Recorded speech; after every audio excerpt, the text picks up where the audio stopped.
বিশেষভাবে পরিকল্পিত এই দক্ষিণ খোলা টেরেস অ্যাপার্টমেন্টটি সাজানো হয়েছে সাবলীল সবুজের এক অনন্য ছোঁয়ায়, যেখানে সকালের শিশির ভেজা ঘাসে রোদের ঝলক কিংবা জ্যোৎস্নাস্নাত রাতে পরিবার নিয়ে একান্ত সময়, খোলা আকাশের নিচে নিরাপদ এবং নিজস্ব।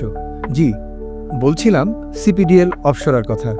নামের সাথে মিল রেখেই যেন সৃষ্টি করা হয়েছে প্রকল্পটি। বসুন্ধরা কে ব্লক 4 নম্বর রোড, 300 ফিট থেকে স্বল্প দূরত্বে, খুব সহজেই সংযুক্ত। অপসরা আপনাকে দেবে স্বনামধন্য school, college, university, hospital, shopping mall সহ সকল নাগরিক সুবিধাসমূহের নৈকট্য। প্রতি ফ্লোরে একটি ইউনিট নিয়ে সাজানোর প্রকল্পটি সম্পূর্ণ রেডি।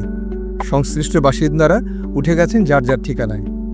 অপসরার ঠিক দোতলায় এই অপরূপ ইউনিটটিতে রয়েছে 3টি দক্ষিণমুখী খোলামেলা প্রশস্ত বেডরুম, বিশাল বারান্দা সহ লিভিং এবং ফ্যামিলি লিভিং এবং খোলামেলা ডাইনিং স্পেস। যারা ঠিক এরকমই একটি খোলামেলা ঠিকানা সন্ধানে আছেন, নান্দনিক এই টেরেস অ্যাপার্টমেন্টটি তাদের অপেক্ষায়। পরিদর্শনের আমন্ত্রণ রইল।